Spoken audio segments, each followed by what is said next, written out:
Assalamualaikum warahmatullahi wabarakatuh. Saya Ilham Sabudarto akan merepresentasikan mesin bubut. Yang pertama, saya akan menyebutkan 6 komponen utama dari mesin bubut. Yang pertama, terdapat bola tetap. Kemudian terdapat kepala lepas. Setelah kepala lepas, komponen-komponen selanjutnya yaitu deretan. Kemudian bed mesin, poros transportir, dan poros pembawa. Kemudian saya akan menjelaskan fungsi-fungsi dari 6 komponen utama tersebut. Yang pertama yaitu kepala tetap. Kepala tetap berfungsi untuk menopang sumbu utama atau spindle. Selain itu, kepala tetap berfungsi untuk memutar spindle. Kemudian dalam kepala tetap terdapat handle-handle dan tombol-tombol. Berikut penjelasannya. Yang pertama yaitu top handle pengatur RPM atau kecepatan putaran spindle. Yang pertama penjelasannya yaitu jika handle diarahkan ke arah kanan atau keterangan H, maka putaran spindle akan berputar dalam putaran H, yaitu 1255 putaran dalam 1 menit. Kemudian 2000 putaran dalam 1 menit dan seterusnya. Kemudian jika handle kecepatan diarahkan ke keterangan L, maka putaran yang dihasilkan dari spindle akan lebih rendah, yaitu 190 putaran dalam per 1 menit dan 300 putaran per menit, 115 putaran per menit, dan 70 putaran per menit. Kemudian terdapat handle penguliran. Jika handle penguliran diputar ke arah kanan, maka akan melakukan penguliran ulir kanan, dan sebaliknya jika handle diputar ke arah kiri, maka akan membuat ulir kiri. Selanjutnya di bagian belakang terdapat tombol power. Jika tombol power ini di-on-kan, maka mesin akan teraliri listrik, dan jika handle ini di-off-kan, maka aliran listrik yang masuk ke mesin akan berhenti. Selanjutnya terdapat lampu indikator. Lampu indikator ini jika menyala akan menandakan bahwa mesin tersebut sudah teraliri listrik dan siap untuk dinyalakan. Kemudian ada tombol power on off. Tombol power untuk menyiapkan mesin. Jika tombol power diputar ke arah kanan, maka mesin artinya sudah siap untuk dinyalakan. Dan kemudian jika tombol power berada di bagian kiri, maka mesin belum siap dinyalakan. Cara menyalakannya akan saya jelaskan nanti selanjutnya. Setelah itu terdapat tombol untuk menyalakan coolant atau air pendingin. Air pendingin akan disiramkan ke benda kerja yang berada di cekam sehingga panasnya akan lebih dinetralisir. Setelah itu terdapat tombol emergency. Jika tombol emergency ditekan, maka mesin akan mati seketika. Biasa digunakan saat ada insiden-insiden kecelakaan. Dan jika lampu ini ditarik, maka mesin akan kembali berputar. Dan kemudian ada tombol untuk mengecek putaran dari spindle atau cekam yang berada di sini dan di dalam kepala tetap. Setelah itu terdapat tabel-tabel penguliran atau tabel-tabel petunjuk untuk menentukan kisar-kisar ulir yang akan dibuat. Kita bisa melihat tabel-tabel yang berada di sini dan kemudian kita mengatur handle-handle yang berada di sini.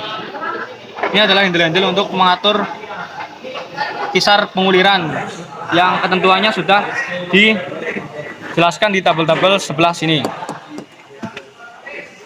Kemudian komponen utama yang selanjutnya yaitu kepala lepas. Kepala lepas berfungsi untuk salah satunya untuk menopang benda kerja panjang agar benda kerja tidak ngobal. Jika benda kerja panjang tidak ditopang dengan kepala lepas, maka benda kerja tersebut akan ngobal. Selain itu, kepala lepas juga digunakan untuk tahap pengeboran. Nantinya kepala lepas bisa dipasang bor. Contohnya seperti ini. Dan jika ingin untuk menopang benda kerja bisa dipasangkan senter putar seperti ini. Kemudian selain dua fungsi tersebut, kepala lepas juga bisa digunakan untuk mengecek kesenteran dari mata potong yang digunakan. Mengecek senteran menggunakan senter putar. Mata potong dikatakan senter jika sudah sejajar dengan ujung dari senter putar. Kemudian setelah kepala lepas terdapat komponen utama selanjutnya yaitu eretan. Eretan dibagi menjadi beberapa jenis, yaitu eretan atas, eretan melintang, dan eretan memanjang. Yang pertama yaitu eretan atas.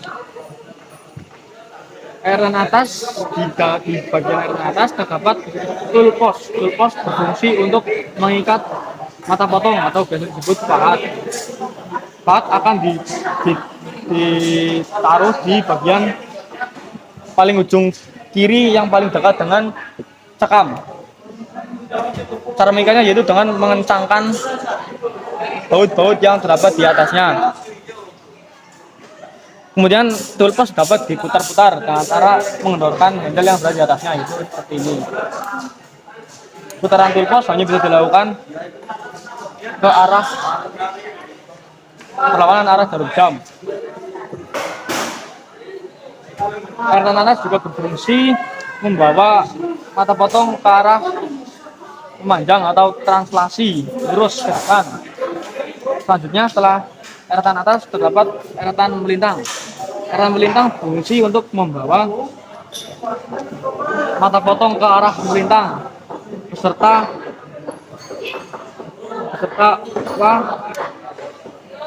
ukuran yang akan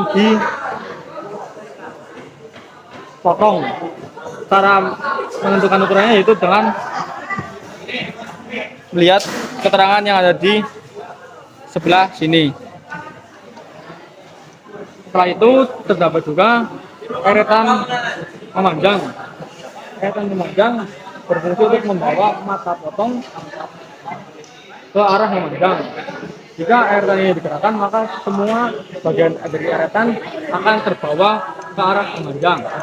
Di eretan terdapat handle yang digunakan untuk memutar spindle atau cekam. Jika handle diposisikan ke bawah, maka cekam akan berputar searah dengan jarum jam. Jika handle diposisikan ke posisi atas, maka spindle akan berputar berlawanan arah jarum jam. Dan jika ingin mematikan atau menghentikan putaran, maka handle harus diposisikan ke posisi tengah.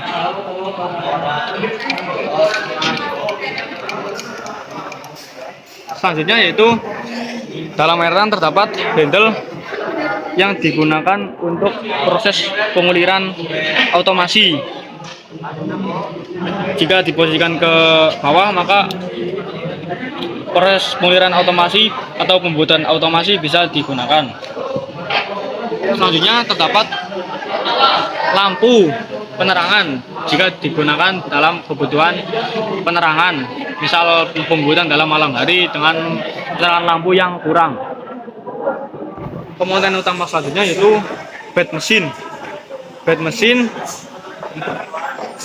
digunakan atau fungsinya yaitu sebagai pembawa eretan dan kepala lepas. Di bawah bed mesin terdapat poros transportir yang digunakan dalam proses penguliran, dan poros pembawa yang digunakan untuk proses pembubutan otomatis. Kemudian terdapat rem untuk mengurangi kecepatan spindle atau putaran sekam secara pelan. Namun jika ditekan secara langsung, maka putaran spindle otomatis akan mati. Mungkin itu saja presentasi mesin bubut dari saya. Terima kasih. Assalamualaikum warahmatullahi wabarakatuh.